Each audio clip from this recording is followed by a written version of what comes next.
The lawsuit that destroyed an entire HOA started with a single sentence printed on county letterhead. I remember that sentence because 3 days later, the woman who sent it couldn't even look me in the eye. The sound of gravel crunching under my boots echoed across the driveway as I walked toward my mailbox just after sunrise. The air smelled like wet pine and fresh coffee drifting from somewhere across the lake. It should have been an ordinary Tuesday morning. Instead, it became the beginning of the strangest legal battle of my life. Sitting inside the mailbox was a thick, certified envelope. The return address belonged to Oak Ridge Estates Homeowners Association. I laughed before I even opened it. That HOA had been trying to pull me into their orbit for almost a year. The problem was simple. I didn't live in their HOA. My property wasn't part of their subdivision. My cabin sat on a separate parcel of land beyond the eastern boundary line. Different deed, different tax records, different jurisdiction. At least, that's what every document I owned clearly showed. But facts have never stopped certain people from chasing power, especially people like Rebecca Holloway. Rebecca was the president of Oak Ridge Estates. 54 years old, always dressed like she was running for office, always carrying a clipboard, always speaking with the confidence of someone who assumed rules only applied to other people. Her favorite hobby seemed to be expanding her authority into places where it didn't belong.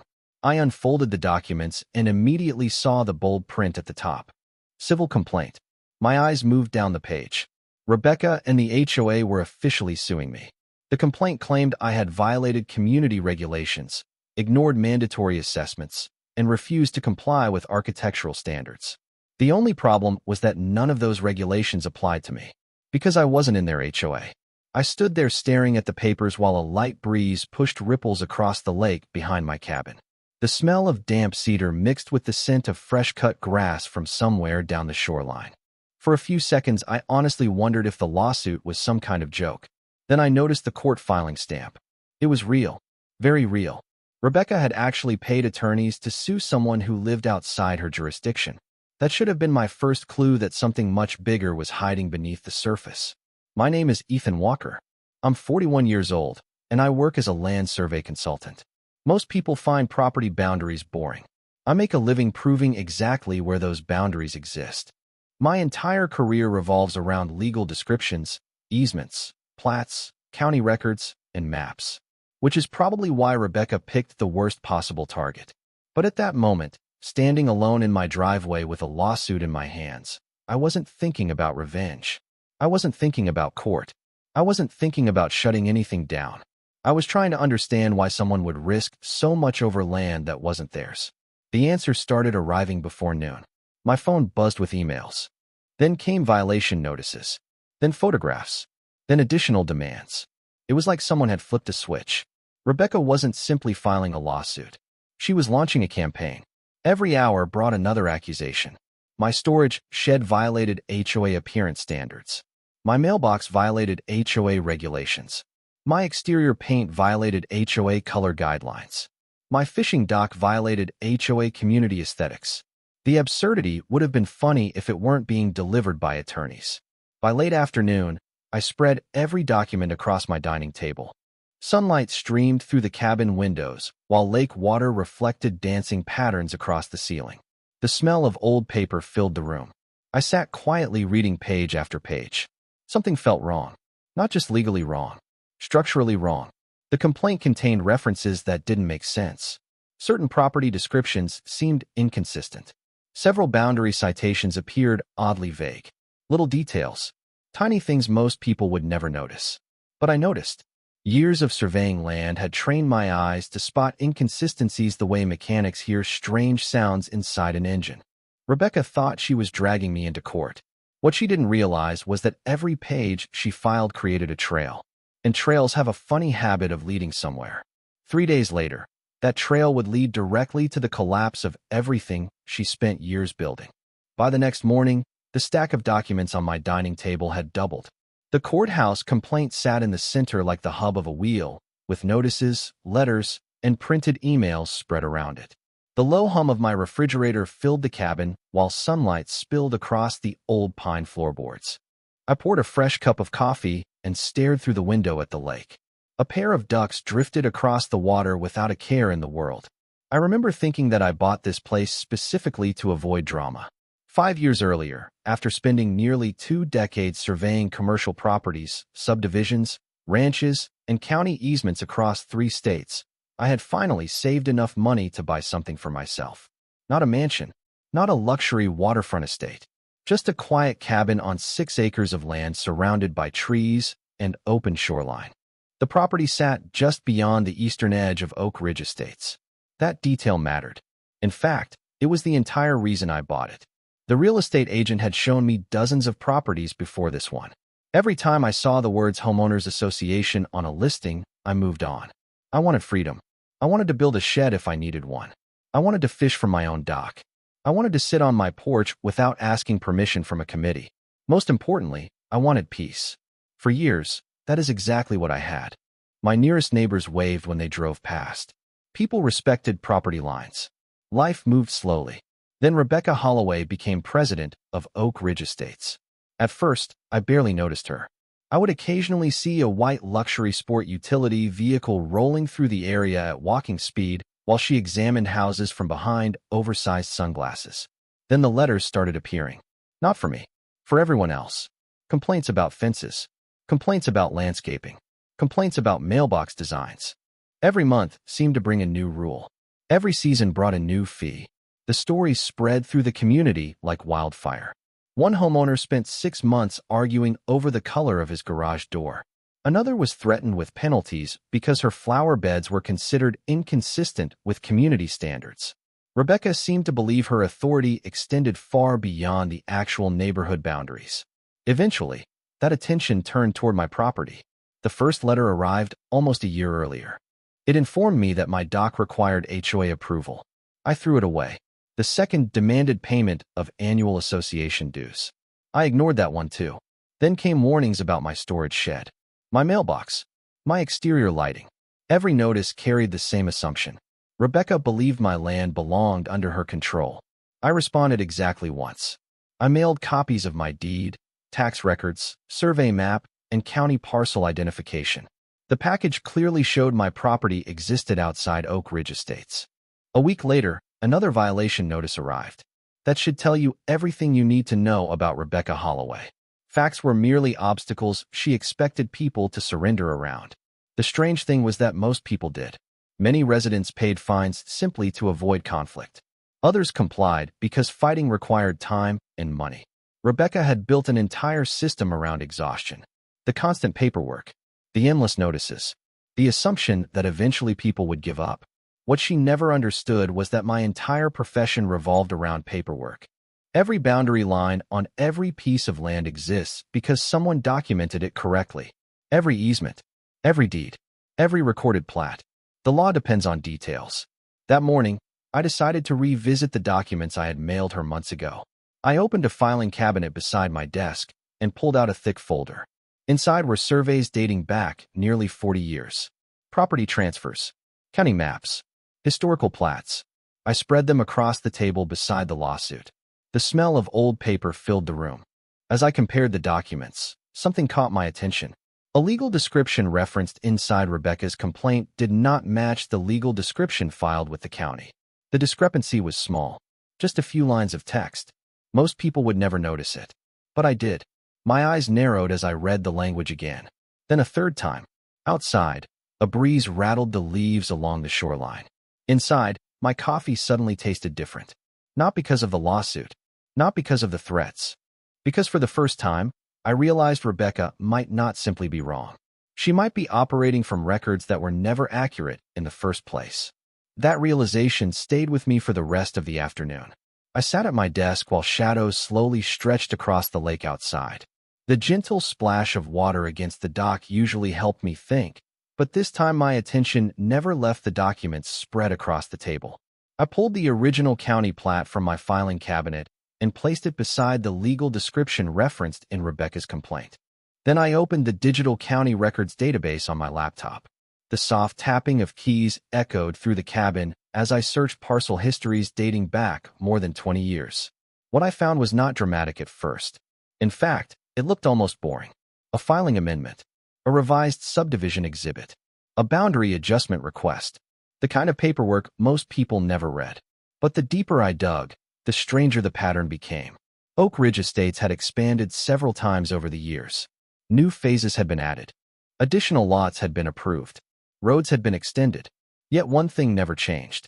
My property remained outside every recorded expansion. Every official county map showed the same boundary line. Every tax record confirmed the same jurisdiction. Every survey matched perfectly. Legally speaking, there was no gray area, no confusion, no overlap. My cabin was not part of Oak Ridge Estates. It never had been. The next morning brought another letter. I heard the mailbox lid slam shut while I was repairing a section of railing near the dock. The scent of fresh-cut cedar drifted through the cool air as I walked up the gravel driveway. Inside the mailbox sat another certified envelope. This one demanded immediate compliance with community regulations and threatened additional legal action if I continued refusing to cooperate. I shook my head and laughed quietly. Rebecca was escalating. The strange thing was that she seemed completely convinced she was right. That confidence bothered me more than the letters themselves. Most people eventually backed down when confronted with clear evidence. Rebecca kept accelerating. That usually means one of two things. Either someone is deliberately ignoring the facts, or they have been relying on bad information for so long that they mistake it for reality. By noon, I decided to visit the county administration building. The courthouse sat 20 minutes away in a small town where everybody still greeted each other by name. The smell of old books and floor polish greeted me as I stepped through the records office doors. Behind the front counter sat Margaret Benson, a county clerk who had worked there longer than I had been surveying land. Margaret adjusted her glasses when she saw the stack of documents under my arm. "That does not look like a fun afternoon," she said. "You have no idea," I replied. For the next hour, we reviewed plats, filings, amendments, and archived maps. Every document reinforced the same conclusion. My property stood completely outside HOA authority. Then Margaret found something interesting. Buried inside an old subdivision amendment was a supplemental exhibit attached years earlier by a private consulting firm. The exhibit showed a boundary sketch that differed from the officially recorded map.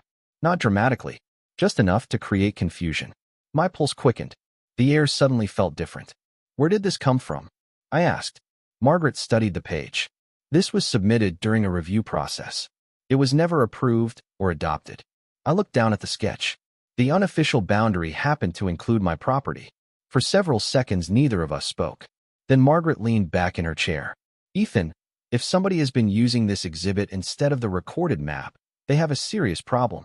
The metallic taste of adrenaline settled on my tongue. Back at the cabin that evening, I spread the new documents across the table beside Rebecca's lawsuit. The same incorrect boundary shape appeared again and again throughout her complaint.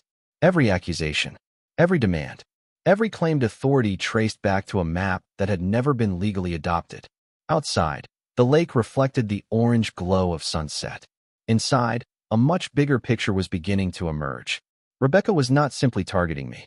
If she had been operating from this flawed exhibit for years, there was only one question left. How many other property owners had she pulled into her system using the exact same mistake? The question refused to leave my mind. That night, I barely slept. The soft ticking of the clock above my fireplace seemed louder than usual, and every time I closed my eyes, I saw the same boundary sketch. Not the official map, the unofficial one. The one that somehow kept appearing inside Rebecca's paperwork. Just after sunrise, I sat on my porch with a legal pad and a fresh cup of coffee. A cool breeze rolled across the lake, carrying the scent of wet grass and pine needles. Normally, mornings like that reminded me why I bought the cabin. This morning felt different. My instincts were telling me there was a larger story hiding beneath the surface. By 8 o'clock, I was back inside reviewing public property records. Years of survey work had taught me that land disputes leave trails. People rarely create problems in isolation. If Rebecca had used the same faulty exhibit on me, there was a good chance she had used it on others. I began comparing parcels located near the edge of Oak Ridge Estates. The process took hours. Property descriptions, assessment records, HOA filings, county maps. The deeper I went, the more unusual things became. Several homes located outside the legally recorded subdivision boundaries appeared to be paying HOA dues. At first, I thought it might be coincidence. Then I found another one. Then another. By early afternoon, I had identified 7 separate properties that appeared to fall outside HOA jurisdiction while somehow remaining inside HOA enforcement records. The air inside the cabin felt electric. My coffee had gone cold hours earlier. I picked up the phone and called one of the owners listed in the records. His name was Tom Granger, retired electrician, lived about a mile north of my property. The line rang twice before he answered. When I explained who I was, there was a brief silence. Then he laughed. Not the kind of laugh people make when something is funny. The kind people make when they have been frustrated for years. Tom told me he had paid HOA fees for almost 6 years. He never liked it, but every time he questioned the authority, more letters arrived. More warnings. More threats of legal action. Eventually, he stopped arguing and paid. The story sounded familiar. Too familiar. Over the next several hours, I contacted additional property owners. Some declined to talk. Others opened up immediately. One elderly couple showed me a folder nearly 3 inches thick filled with notices, assessments, and compliance demands. Another homeowner explained that she paid thousands of dollars in fees because she assumed the HOA had legitimate authority. Every conversation pointed in the same direction. Rebecca's organization had spent years operating beyond its actual borders. Yet nobody had challenged it successfully. The reason became obvious. Most people lacked the time, money, or technical expertise to fight back. The system depended on that imbalance. Late that afternoon, my phone buzzed. An email notification appeared on the screen. The sender was Rebecca Holloway. Attached was a new legal demand. This time she wanted immediate acknowledgement of HOA authority before the upcoming court proceedings. I opened the document and read every word carefully. Her tone was as confident as ever. According to Rebecca, my refusal to comply demonstrated willful disregard for community governance. She wrote as though the outcome had already been decided, as though her authority was unquestionable, as though the boundary issue did not exist. Then I noticed something remarkable. Attached to her email was a supporting exhibit. The same unofficial boundary sketch that had never been adopted by the county. She had just handed me another copy, another timestamp, another piece of evidence connecting her claims directly to the incorrect map. I leaned back in my chair and stared through the window toward the lake. The late afternoon sunlight shimmered across the water in bands of gold. Somewhere in the distance, a boat engine hummed softly before fading into silence. Rebecca thought she was strengthening her case. In reality, she was documenting it. Every email, every notice, every filing, every demand. She kept creating a clearer record of exactly how the HOA had been asserting authority over properties that legally sat beyond its reach. For the first time since the lawsuit arrived, I stopped feeling defensive. I stopped worrying about how to respond. Instead, I started asking a different question. If this pattern extended across multiple properties, how would county officials react once they saw the full picture? The answer was beginning to take shape, and I had a feeling Rebecca was not going to like it. The next morning arrived gray and quiet. Low clouds hung over the lake, turning the water into a sheet of polished steel. I stood on the porch holding a mug of coffee while a cool breeze pushed through the trees. Somewhere across the shoreline, a wind chime rang softly. Under normal circumstances, it would have been the kind of morning that slowed everything down. Instead, my mind was moving faster than ever. I spent most of the day organizing evidence. Not because I planned to send it anywhere yet. Not because I wanted a confrontation. I simply needed to understand the full scope of what I was looking at. Every document went into a separate folder. County records, property maps, HOA notices, assessment demands, email chains. The stack continued growing until half my dining table disappeared beneath paper. By noon, sunlight briefly broke through the clouds and illuminated the room. The smell of old records and printer ink filled the air. As I reviewed the files, one pattern became impossible to ignore. The same incorrect exhibit appeared repeatedly over multiple years. Different letters, different property owners, different situations. Yet the source remained identical. Whoever created Oak Ridge Estate's enforcement process had treated that unofficial sketch as if it carried legal authority. The consequences stretched far beyond my cabin. Around 2 o'clock, another property owner called me back. His name was Richard Coleman. He owned a small workshop outside the subdivision boundary. We spoke for nearly an hour. Richard explained that he had questioned HOA assessments several years earlier. Shortly afterward, He began receiving compliance notices. Then came legal warnings. Then threats of additional fees. Eventually, he paid simply to avoid spending thousands on attorneys. When the call ended, I sat quietly for several minutes. The faint hum of my ceiling fan seemed unusually loud. This was no longer a simple dispute between me and Rebecca. The pattern extended across multiple people and multiple years. Yet I still did nothing. That part surprises people when they hear the story. They assume I immediately launched some dramatic response. I did not. In fact, I became even quieter. I stopped replying to emails. I stopped arguing. I stopped correcting Rebecca's claims. Instead, I watched. The reason was simple. Every time Rebecca communicated, she created another record. Every time she sent a notice, she documented her position. Every time she referenced the incorrect boundary, she strengthened a timeline that was already beginning to tell its own story. Late that afternoon, my phone buzzed again. Another message from Rebecca. Another demand for immediate compliance. Another reminder about upcoming court proceedings. Her tone had become noticeably more aggressive. Reading the email felt like listening to someone who believed victory was already guaranteed. She wrote with absolute certainty. The confidence almost impressed me. Almost. Because attached to the message was yet another supporting exhibit. Once again, the same unofficial boundary sketch appeared. The same one Margaret had shown me at the county office. The same one that had never been approved. The same one Rebecca continued treating as law. I saved the file and added it to the growing folder on my desktop. Then I looked at the clock. Less than 48 hours had passed since the lawsuit arrived. Already the evidence trail was becoming impossible to ignore. As evening settled across the lake, I walked down to the dock. The water lapped gently against the wooden posts below. The air smelled like cedar and damp earth. Across the shoreline, lights began appearing in distant homes one by one.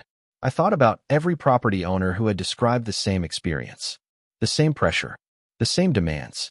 The same assumption that resistance was pointless. Rebecca's entire system depended on people believing they stood alone. That illusion was starting to crack. Back inside the cabin, I opened my laptop one final time before bed. I reviewed the documents again, comparing dates, signatures, attachments, and property references. Then I noticed something that made me stop scrolling. Buried inside one of the HOA filings was a reference to a board resolution adopted years earlier. At first glance, it looked routine. Then I checked the date against county records. The discrepancy was impossible to miss. My pulse quickened as I leaned closer to the screen. If I was reading the documents correctly, the problem was much larger than a faulty map, much larger than misplaced authority. And for the first time, I began to suspect that Rebecca had no idea how close she was to triggering a county investigation that would change everything. The next morning began before sunrise. I was already awake, sitting at the dining table with county records spread across every available surface. The cabin was silent except for the occasional creak of old wood settling in the cool morning air. A faint orange glow was beginning to rise over the lake outside.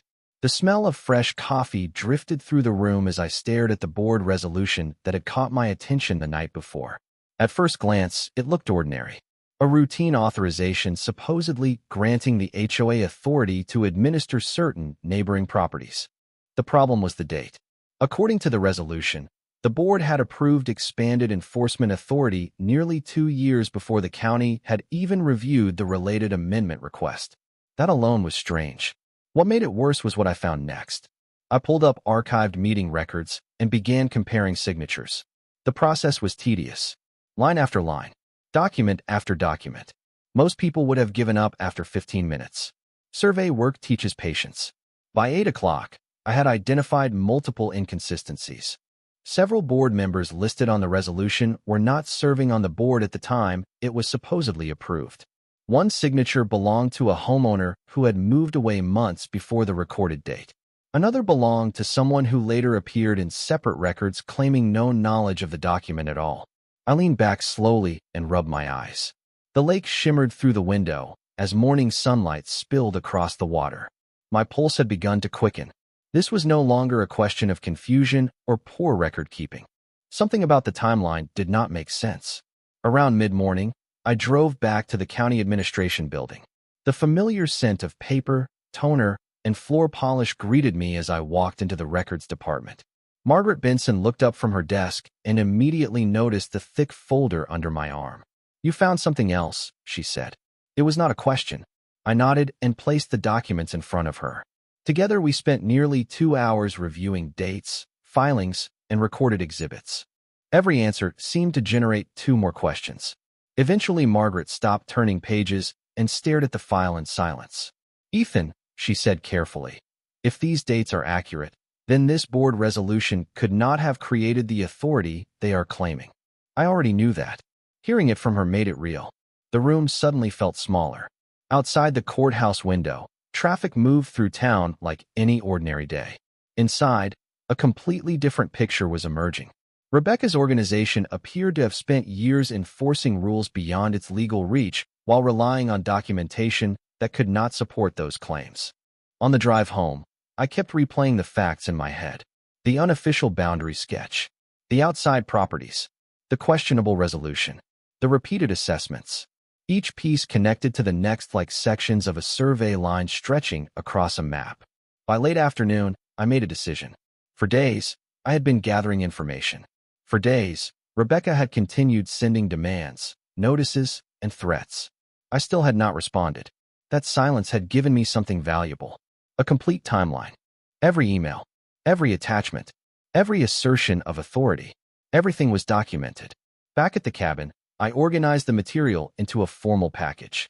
Property records, county plats, historical filings, assessment histories, board documents, correspondence. The stack became nearly 4 inches thick. The smell of printer ink filled the room as pages emerged one after another. Outside, the wind pushed small waves against the shoreline. Inside, the picture had finally become clear. Rebecca thought she was preparing for a lawsuit. She thought she was forcing me into compliance. She thought I was spending my time building a defense. In reality, I had spent 3 days doing something entirely different. I was preparing evidence. And by the time the sun disappeared behind the trees that evening, the package sitting on my dining table was no longer about my cabin. It was about every property owner who had been pulled into a system that may never have had the authority it claimed. The next step would not come from me alone. It would come from people whose job was to examine records, verify facts, and determine whether the law had been followed. For the first time since that certified envelope arrived in my mailbox, I felt completely calm. Because the story was no longer about what Rebecca believed. It was about what the documents could prove. The third day started with rain. Small drops tapped against the cabin windows while low clouds drifted across the lake. The world outside looked muted and gray, but inside my dining room the evidence package sat ready beside my laptop. The stack of documents represented 3 days of work, years of records, and a pattern that was finally impossible to ignore. I took a slow sip of coffee and reviewed everything one last time. Property maps, county plats, assessment histories, board resolutions, email chains. Every page pointed in the same direction. What began as a lawsuit against one homeowner had exposed questions reaching far beyond a single property. At exactly 8:15 that morning, I submitted the complete documentation package to the County Compliance Office, the state agency responsible for HOA oversight, and the Consumer Protection Division that handled property governance complaints. The process was surprisingly uneventful. No dramatic speeches, no arguments, just digital uploads, confirmation receipts, and timestamps. The soft clicking of my keyboard echoed through the room as each submission completed successfully. When I finished, I leaned back and listened to the rain. For the first time all week, there was nothing left for me to do. The evidence would speak for itself. Around noon, my phone rang. The caller identification displayed a number from the county administration building. I answered immediately. The voice on the other end belonged to a compliance investigator. Professional, calm, direct. He asked several questions about the property records I had submitted. Then he requested copies of additional correspondence from Rebecca. Fortunately, I had everything organized already. Within 20 minutes, the requested files were on their way. The investigator thanked me and ended the call. What struck me most was not what he said. It was what he did not say. He never sounded surprised. He never questioned whether the issue deserved attention. The questions themselves told me enough. The documents were being taken seriously. By early afternoon, something else happened. Rebecca stopped sending emails.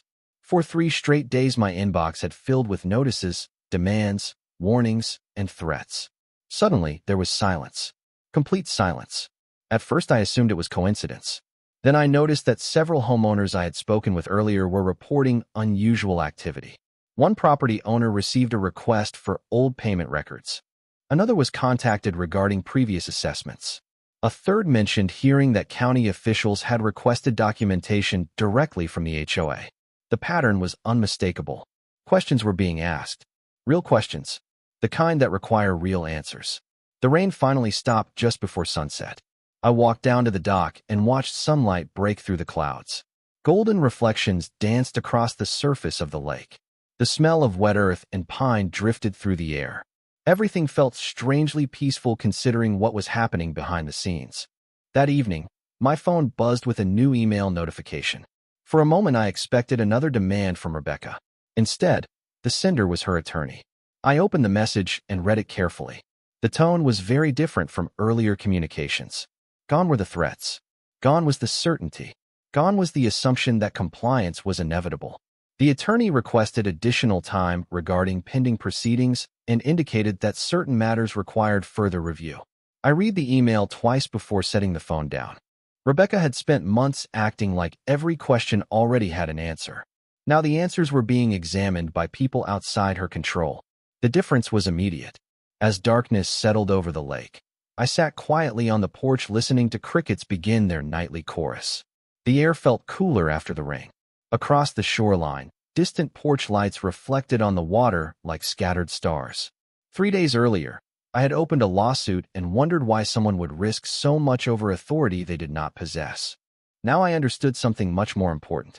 Rebecca never expected anyone to follow the trail all the way back to its source. She assumed people would argue. She assumed they would panic. She assumed they would surrender.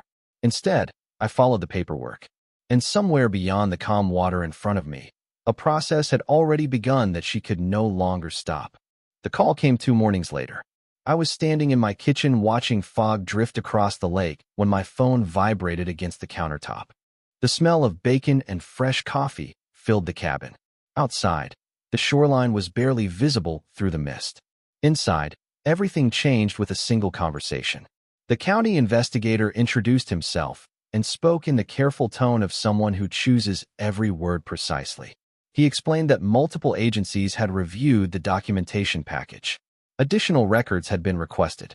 Interviews had been conducted. Historical filings had been examined. Then he said something I will never forget.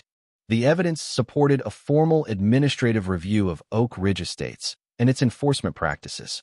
I thanked him, ended the call, and simply stood there staring out the window. The lake remained perfectly calm. Meanwhile, somewhere beyond those trees, a storm was beginning. By noon, news traveled through the area faster than I expected. Several homeowners called me. Others sent emails. Rumors spread across neighborhood message boards. People were hearing that investigators had requested years of financial records. Others reported receiving inquiries regarding assessments, notices, and compliance actions. The same names kept appearing. The same properties. The same questionable boundary interpretations. What had started as isolated complaints was now being viewed as a connected pattern. That afternoon, I drove into town for supplies. The hardware store parking lot was unusually busy. As I loaded lumber into the back of my truck, I overheard 2 residents discussing the HOA review. Neither recognized me. Neither knew I was standing 10 feet away. They spoke about years of frustration, unexpected fees, endless notices, constant pressure. One sentence stayed with me. I thought I was the only one. That was the real power of the system Rebecca had built. People believed their experiences were isolated. They never realized how many others were dealing with the same thing. The following day brought another major development. A scheduled legal proceeding related to my case was postponed pending review of newly submitted documentation. The notification arrived electronically just after lunch. I sat at my dining table reading it while sunlight reflected across the room from the lake outside. The significance was impossible to ignore. For the first time since the lawsuit began, the focus had shifted completely away from me. The attention now centered on the records themselves, on the maps, on the filings, on the authority being claimed. Rebecca's original strategy depended on placing me on the defensive. Now the questions were moving in the opposite direction. Late that evening, An email arrived from a homeowner I had never met. Attached were copies of assessment notices dating back nearly 7 years. Another homeowner sent correspondence showing similar issues. Then another, and another. My inbox slowly filled with documents from people who had finally decided to speak up. The soft notification chime repeated over and over while darkness settled across the lake. Every new file added another piece to the picture. Every new timeline reinforced the same pattern. By the end of the week, county officials had accumulated far more information than I ever could have gathered alone. Then came the announcement. It was not dramatic. It was not delivered through television cameras or emergency meetings. It arrived through official channels exactly the way important things usually do. A formal notice informed residents that portions of the HOA's enforcement authority were being suspended pending completion of the investigation. I read the document twice to make sure I understood it correctly. Then a third time. Outside, wind rustled the leaves along the shoreline. Inside, the room felt completely silent. Rebecca had spent years presenting herself as the final authority on everything happening around Oak Ridge Estates. Now independent reviewers were examining every assumption behind that authority. The most remarkable part was how quickly the change occurred once the records reached the right people. 3 days earlier, I had been the target of a lawsuit. Now the entire structure supporting that lawsuit was being questioned. And judging by the growing stack of evidence, the review was only getting started. 2 weeks later, the lake finally looked peaceful again. Early morning sunlight stretched across the water, turning the surface into a sheet of gold. I stood at the end of my dock with a cup of coffee in my hand and listened to the gentle sound of waves brushing against the shoreline. For the first time in what felt like forever, there were no emails waiting in my inbox. No certified letters. No compliance notices. No threats. Just silence. The investigation moved forward quietly, exactly the way serious investigations usually do. There were no dramatic press conferences. No television crews parked outside neighborhood entrances. Just professionals reviewing records, comparing timelines, and asking questions. The answers told the story better than any argument ever could. The findings eventually became impossible to ignore. The unofficial boundary exhibit that had appeared throughout years of HOA enforcement activity carried no legal authority. Multiple assessments had been issued to properties located outside the actual subdivision. Enforcement actions had relied on interpretations that could not be supported by county records. Documentation reviewed by investigators revealed discrepancies that required immediate corrective action.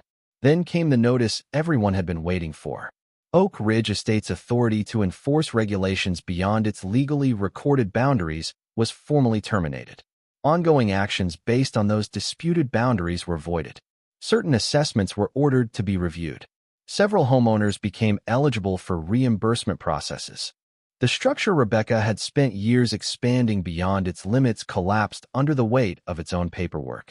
I learned the news sitting in the same chair where I had first opened the lawsuit. The afternoon sun streamed through the cabin windows while a soft breeze carried the scent of pine through the screen door. The official determination sat on my table. I read every page slowly. Then I read it again. Not because I doubted it. Because I wanted to appreciate the irony. The entire chain of events had started because Rebecca wanted to force authority over one property too many. Had she left my cabin alone, none of this would have happened. Instead, the lawsuit created a paper trail. The paper trail exposed the map. The map exposed the records. The records exposed everything else. A few days later, I saw Rebecca for the first time since the investigation began. We crossed paths outside the county administration building. The woman who once walked through every conversation with absolute certainty looked completely different. Not angry, not dramatic, just quiet. She glanced in my direction briefly before continuing toward the parking lot.